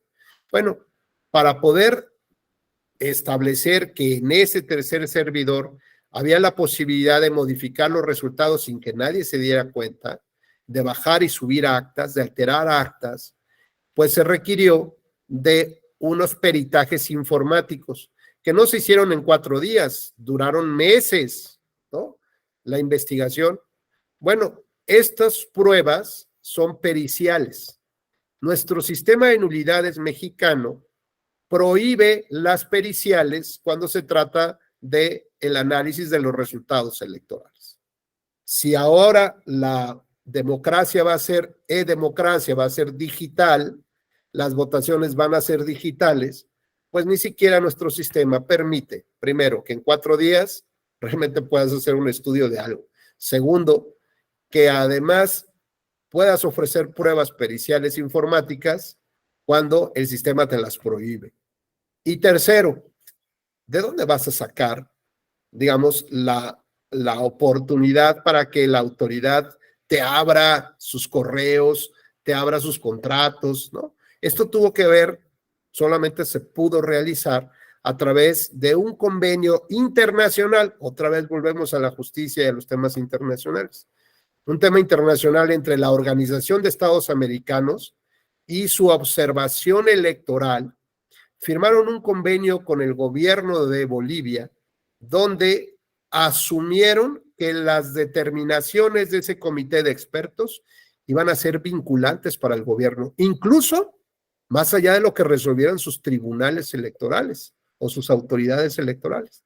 Entonces, el gobierno soberano asume frente al compromiso de esa gran mesa de los estados de Latinoamérica que formamos parte de la OEA, asume el compromiso que lo que dictaminen sus observadores va a ser vinculante para el gobierno. ¿Y saben cuál fue la conclusión, José Alfredo? ¿Saben cuál fue aquí? Ya perdimos un poco a José Alfredo. ¿Saben cuál va a ser la conclusión? Que Evo Morales no termine sentado en la silla presidencial. Terminará refugiado en México. A pesar del sistema electoral de ese país, a pesar de las resoluciones de los tribunales o de las altas cortes de ese país, a pesar de los votos, legítimos o no, Evo Morales, bajo un concepto de integridad electoral que está manejando la OEA, no termina sentado en la silla presidencial. Bueno, pues ante esta serie de desprestigios por parte de las autoridades, partidos, candidatos, evidentemente la brecha entre Estado y sociedad se va haciendo cada vez más grande y más grande y más grande. Si a esto le agregamos que la legitimidad democrática, es decir, la manera como nosotros transmitimos ese poder a esas personas, implica que ellos tienen la creencia y confianza de nuestra parte que pueden lograr los objetivos que se buscan, entregar resultados. No hablar de popularidad es otra cosa. La sociedad sabe y lo tiene claro cuando no hay los resultados que prometieron los gobernantes. Y los gobernantes no son tontos, saben que la popularidad va por un camino y la entrega de resultados que tiene que ver con su legitimidad va por otro. Así que cuando saben que está desgastada la legitimidad, entonces empiezan a ocupar algunos recursos. Lo primero es, pues, meterle más billete, comprar voluntades, pero la lana tarde que temprano se va a acabar o la gente va a pedir más. Entonces lo que hacen es reformas electorales. Las reformas electorales son bocanadas de oxígeno para intentar mantenerte en el poder. También tienen esa visión, como por ejemplo en alguna época fue la cláusula de gobernabilidad, donde permitía que el partido que ganaba la mayoría o tenía los triunfos de mayoría relativa, en automático le daban un número de diputados suficiente para controlar el Congreso, hasta que se declaró la inconstitucionalidad de esa cláusula de gobernabilidad. O por ejemplo, en la época de los 70, finales de los 70, cuando ya las manifestaciones de la población sobre la falta de resultados ya era latente, porque acuérdense, veníamos de los movimientos del 68, del 69, bueno, pues fue necesario que el gobierno abriera los diputados de partido, que después diera acceso a las minorías, que abriera nuevos partidos por la posibilidad de que existieran condiciones para registrarse, que se registraran nuevos partidos políticos. Pero eso sí, mientras la población creía y suponía que esos eran nuevos espacios para el desahogo de estas inquietudes sociales, pues el gobierno cooptó a esos partidos políticos, ¿no? Entonces eran partidos satélite de un régimen hegemónico, era exactamente lo mismo que estuvieran o que no estuvieran. Bueno, pues veamos entonces cómo las reformas electorales también sirven para tratar de seguir manteniendo, aunque sea artificialmente, la legitimidad de ese poder. Imaginemos qué tal si se estableciera la segunda vuelta electoral. Si un partido no alcanza el 51% de los votos de las urnas, tendría que ir forzosamente a una segunda competencia. Tendríamos forzosamente que obligar a los partidos que celebraran convenios de coalición y no necesariamente electorales, solamente por un triunfo. Porque dirían, ¿y yo por qué le voy a dar, si yo voto por Leonardo, por qué le voy a dar el voto a Rubén? Pues, o sea, no tiene sentido. A menos que Rubén y Leonardo se pongan de acuerdo en beneficios que yo tendría para votar por Rubén. Y entonces hablamos de coaliciones de gobierno, donde ya habrá definiciones de algunas iniciativas que si ganan, bueno, pues vamos a lograr que haya mejorías en la economía o en la escuela o que vuelvan las escuelas de tiempo completo, en fin, lo que también para la ciudadanía nos interesa que esa persona nos pueda representar, aunque no necesariamente estemos al 100 con esa persona. Bueno, pues esto reforzaría la legitimidad democrática, pero cuando se acaba la ideología, cuando se acaba el liderazgo, cuando se acaba lo simpático de los candidatos, porque no hay resultados, entonces se empieza a perder la creencia y la confianza en esa persona o en ese grupo en el poder.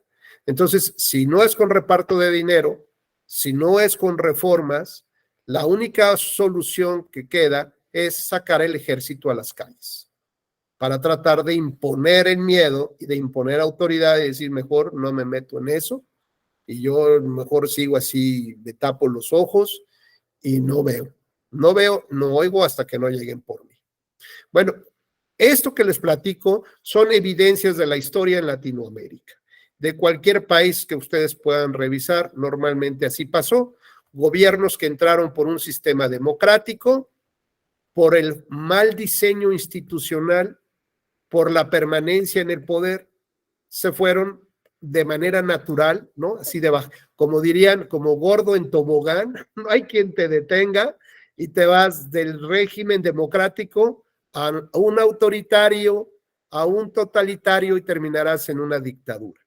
Esta es algo que la historia nos muestra de manera plena, palmaria, clara.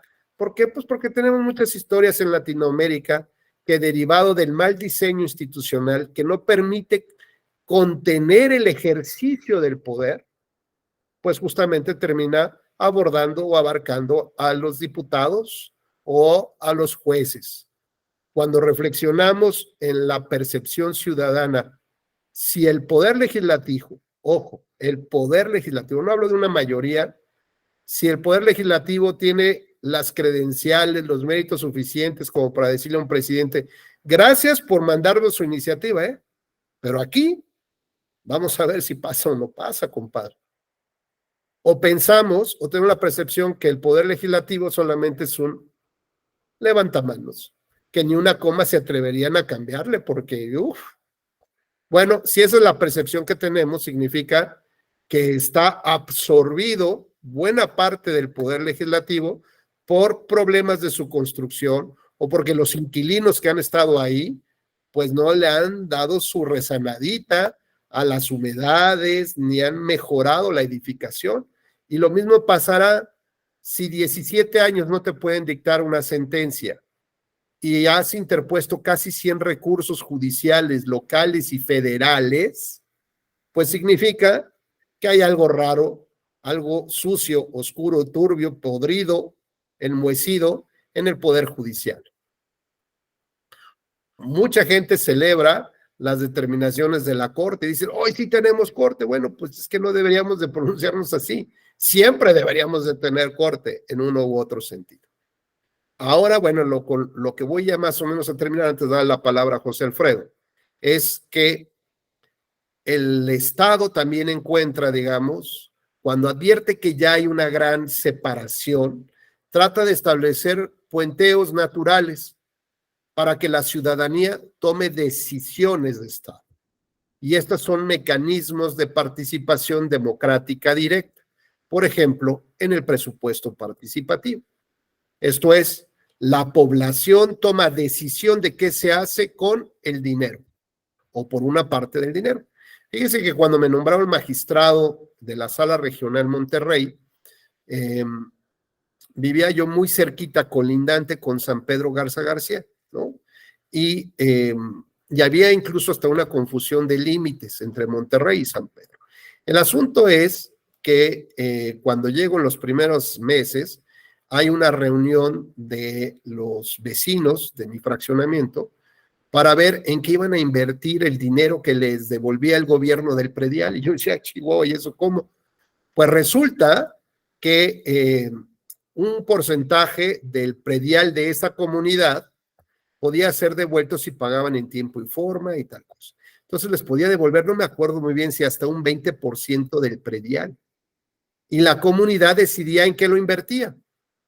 Plena, y se ponían de acuerdo, vamos a poner pasto artificial para la canchita, órale, pues ahí vas, vamos a poner riego automático para los jardines, pues ahí vas, vamos a poner juegos infantiles o equipos de ejercicio, de gimnasio, para lo que pintar las bardas, en fin, cada comunidad decidía de su dinero, de ese regreso del predial, decidía en qué se hacía. Esto es, la sociedad se convertía en Estado. La sociedad asumía decisiones directas de Estado. Y entonces, pues, era una manera de decir, oye, pues ahí está funcionando, ¿no? Mira qué bonitas se ven las calles, qué bonito. Empezaron a ponerse todos verdes los jardines y a tener juegos de madera, super padre, la canchita de fútbol. Es decir, lo que la gente creía que era necesario en ese momento. Adelante, José Alfredo, por favor. No, justamente quería llegar al tema de democracia de libertad participativa, de la que está hablando. Entonces, mejor continúe, por favor. Gracias. Gracias, José Alfredo. Bueno, pues, entonces, estos conductos o estos ductos naturales que van estableciendo el gobierno son también mecanismos para decir, la presión social por la falta de entrega de resultados, en lugar de que se provoque un movimiento disruptivo que rompa todo el sistema y que nos genere un caos y violencia civil, pues mejor establezco institucionalmente estos conductos naturales, estos ductos naturales, donde de vez en cuando la ciudadanía puede venir a tomar decisiones de manera directa, como si fuera el Estado. Y entonces el presupuesto participativo es una de ellas. ¿Y de dónde surge, digamos, como toda esta idea? Bueno, pues digo, ya mañana platicaremos bien sobre los antecedentes en México, pero digamos en la época moderna, veamos nosotros un panorama de Brasil, no solamente sus playas, el Cristo del Corcovado, los bailes y esto, no, no. Veamos que Brasil atravesaba por una dictadura. Y en esa dictadura, ya cerca de los años entre los 70s y los 80s, pues empezó a haber este movimiento de disrupción, este movimiento civil, este movimiento de lucha, de muertes, de conflicto con quien representaba esta dictadura, y una dictadura militar. Así que bueno, pues una vez posicionados y digamos obtenido el triunfo en contra de la dictadura, pues lo primero que vendría imagínense los primeros años, ¿cómo vamos a lograr que la sociedad crea y confíe nuevamente este concepto de legitimidad democrática en las nuevas autoridades? Van a pensar que, bueno, así como votaron una vez, esto terminó como gordito en tobogán hasta el final, en dictadura. ¿Por qué no va a poder ser lo mismo? Y entonces la gente no confiaba en las elecciones porque les iba a pasar exactamente lo mismo. Terminaría un gobierno que entra por un sistema democrático, terminará en la dictadura, casi, casi. Y entonces a los brasileiros se les ocurrió abrir estos ductos. Entendieron que esta brecha que existía entre el Estado dictatorial y la sociedad, pues era gigantesca. Así que tuvieron que establecerse esos puentes naturales para que de vez en cuando la sociedad transitara y tomara decisiones.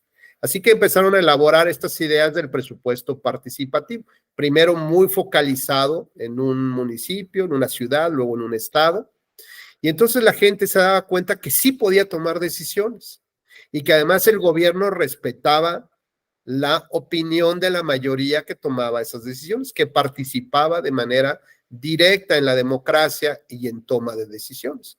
Y entonces llegó el momento en que la sociedad iba más a votar en estos mecanismos de participación directa que en las elecciones, que es indirecto. Entonces había más votantes porque confiaban más en que eran las decisiones del pueblo que las decisiones de Estado. Así que bueno, pues de manera constante y permanente, el Partido del Trabajo, que hoy está en el gobierno, el partido de Lula da Silva, ¿no? En ese entonces el Partido del Trabajo, que empezó, digamos, a gobernar algunas ciudades después de la dictadura, advierte este tipo de mecanismos de participación y la gente va, pues dice, a ver, yo no confío mucho en el Estado. ¿Por qué? Porque hay esa brecha gigantesca, porque ese Estado me traicionó. Esos gobernantes terminaron aferrándose al poder y destruyendo los derechos humanos de la sociedad. Así que bueno, pues estos túneles naturales, estos vasos comunicantes naturales de tomas de decisiones, fueron tan importantes, insisto, que había más personas que votaban en estos que en las elecciones normales. Con lo cual, bueno, pues empezó a generarse un boom, ¿no? Porque era una manera también de hacer cogobierno con la sociedad, donde las opiniones de la sociedad vinculaban al gobierno y el gobierno tenía que cumplir lo que la sociedad determinara. Después de esto, bueno, pues se fue, digamos, fue matizándose porque ya no fue tan abierta la participación, cada vez fue más técnico. Por ejemplo, hoy en la Ciudad de México, que tiene su regulación sobre el presupuesto participativo, pues ya es muy, muy técnico, ¿no? Prácticamente el 90% de los proyectos que se entran o que pretende la sociedad que entren para analizar y se vote por esos proyectos, terminan siendo rechazados, ya sea antes o después, incluso de que ganen, porque no tienen viabilidad económica o financiera, o viabilidad técnica, porque no está elaborado por ingenieros y por una serie de estudios que garanticen tal y cual cosa, ¿no? Entonces, ¿a qué se ha reducido en la Ciudad de México ese presupuesto participativo? A tener un parque de perritos, ¿no? Por ejemplo. Bueno, pues sí es importante, pero ya no es tan relevante, ¿me explico? Otra manera de consultar a la población fue si querían que se siguieran juicios para los expresidentes, ¿se acuerdan?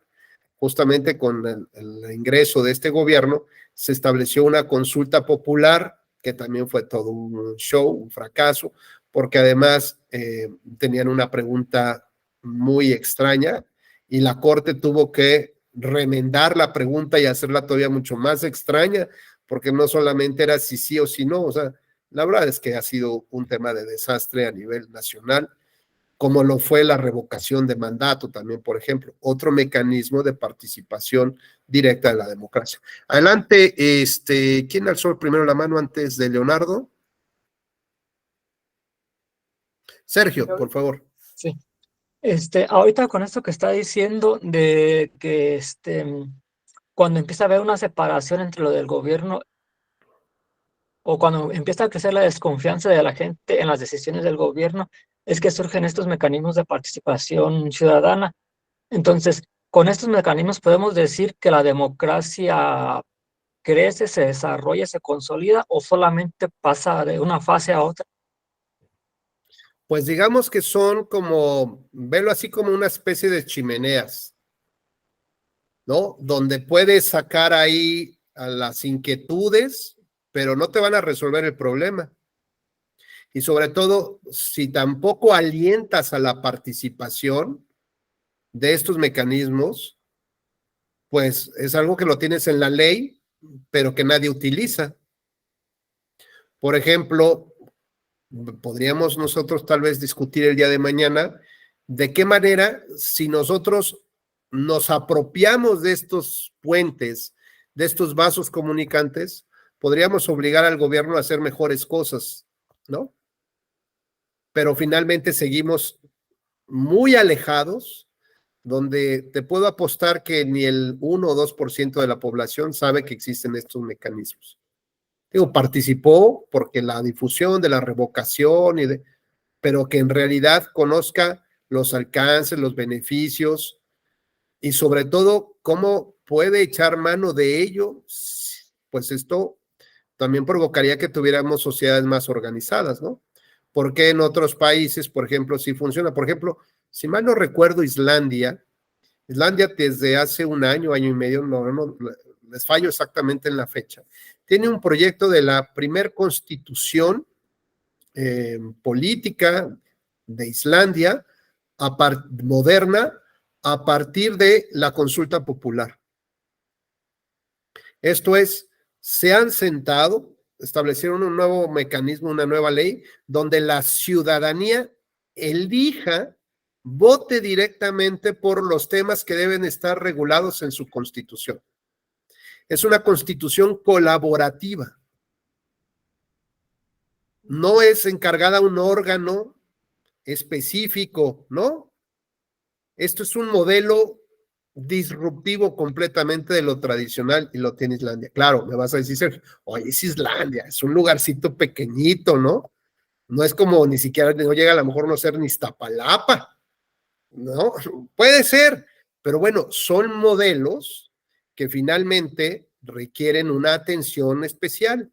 Son modelos que tuvieron un debate y que tienen su historia. Por lo tanto, yo no puedo traer de la nada esa historia y decir, como somos ahora muy visionarios, vamos a hacer lo mismo que los finlandeses. No, ellos tuvieron su propio debate, su propia madurez de ideas, y estos son los resultados de este conflicto, de esta lucha, de esta transición por la que atraviesan. El problema es que aquí en México nos cuesta mucho debatir, sentarnos a negociar, a dialogar, a generar nuestras propias, asumir nuestros propios riesgos de lo que esa madurez implica. Y la sociedad mexicana tristemente no está acostumbrada al debate, que otros le resuelvan el problema. Entonces, cuando yo traigo, por ejemplo, estas ideas de el matrimonio entre personas del mismo sexo, por ejemplo, pues no hay un proceso de debate y de discusión generacional para saber si eso es lo que hoy en día se requiere en México. Y hay posturas que dicen que sí y otras posturas que dicen que no, pero finalmente hay un proceso de debate de lo que requerimos nosotros los mexicanos para llegar a ese punto, ¿no? Más bien todo lo hemos dejado por este alejamiento que existe a que otros pues tengan sus ocurrencias. Y en sus ocurrencias, pues, ¿qué te puedo decir? Ahí nos llevan, ¿no? Por ejemplo, la ley trans de los niños, que entre los 12 y los 14 años puedes decidir el cambio de sexo, pero no puedes votar a los 16. O sea, si ya tienes la madurez para decidir sobre tu vida sexual a los 12 y 14, pero no para una ciudadanía a los 18 o antes de los 18 años. Entonces, es necesario que la sociedad se organice en clubes de debate, en discusiones de tema y que transite los temas, por difíciles o complejos que sean, a partir pues de la argumentación, un poco de la buena fe. Claro, habrá quien se exaspere, pero como no sabemos debatir, como no sabemos argumentar, claro, terminamos con otras frases, ¿no? Como cuando le preguntaban, lo digo nomás por comentario porque me causó mucha gracia, cuando le preguntan al presidente si sabía de los viajes del general, ¿no? Con la familia y tal, y dice, no sé, pero pues la familia, bueno, pues eso que tiene que, a ver, el tema es como que la familia se va a ir con el presupuesto público, utilizando los aviones públicos, ¿no? Y en lugar de confrontar la idea, dice, pero ¿qué tal Loret de Mola? ¿Y eso qué tiene que ver, no? Pero ¿qué tal Loret? O sea, y así podemos entrar nosotros a un debate, ¿no? Y entrar al tema a debatir, por ejemplo, la prisión preventiva oficiosa o el matrimonio entre personas del mismo sexo, y del otro lado vamos a decir, ¿y qué tal Loret? ¿Y eso qué tiene que ver con lo que estamos debatiendo o estamos discutiendo? ¿Por qué? Porque los mexicanos no estamos acostumbrados a eso. Requerimos, yo quería plantear, y ya con esto voy a terminar. Bueno, Leo, adelante, por favor, porque no te quiero dejar ahí pendiente para mañana. Como ahora dicen, te dejé en visto, pero no te contesté. Adelante, Leo. Muchas gracias. No, voy a ser muy breve ya para concluir. Creo que entra un grupo más en la sala, entonces trataré de ser breve. Me interesa mucho el caso brasileño porque creo que también hay que tomar en cuenta los mecanismos. Ya nos dirá usted a lo mejor alguna bibliografía o algunos otros recursos para ahondar un poquito más en el tema, pero también hay un aspecto sociológico también en el caso de la importancia o del peso que tuvieron estos mecanismos de participación ciudadana y que son dos fenómenos sociológicos que hay muy presentes en Brasil. Uno de ellos es el fútbol y otro de ellos es pues los carnavales, ¿no? Yo creo que una de las cosas que a pesar de que vivieron en dictadura, pues no dejó de haber fútbol y no dejó de haber carnaval, y que en términos del fútbol hay un fenómeno, sobre todo en la ciudad de Sao Paulo, que es poblacionalmente incluso más grande que la capital de Brasilia o Río de Janeiro, y es que uno de los equipos más importantes de fútbol, que es el Corinthians, durante plena época de la dictadura, ejercieron un sistema pues podríamos decir, de autogestión, de autogobierno al interior del equipo de fútbol. Entonces, obviamente, esos ejemplos o esas pequeñas muestras de participación al interior de un equipo, al interior de una colectividad, no solamente del equipo técnico y los jugadores, sino también con su afición, que es muy numerosa en Sao Paulo y el resto de Brasil, pues obviamente probablemente impregnó. Y por otro lado, el caso de los carnavales, cuando se aproxima la época de carnaval, las escuelas de samba al interior de cada barrio empiezan a hacer trabajos colaborativos para la vestimenta, para las coreografías, para todo lo que es el equipo, la producción que lleva cada una de estas escuelas, los muñecos alegóricos y todo ese tipo de cosas. Y obviamente eso también impregna en las formas en que la gente concibe la participación en los asuntos públicos. En el caso de México, a lo mejor podríamos hacer un poco el símil con el tema del tequio, el trabajo colectivo, el trabajo comunitario que existen en algunas comunidades rurales o indígenas, ¿no? Entonces, solamente sería una anotación al respecto. Muy interesante, Leo. Muchas gracias. Bueno, pues así cortamos rápido la transmisión y nos vemos mañana. Buen día.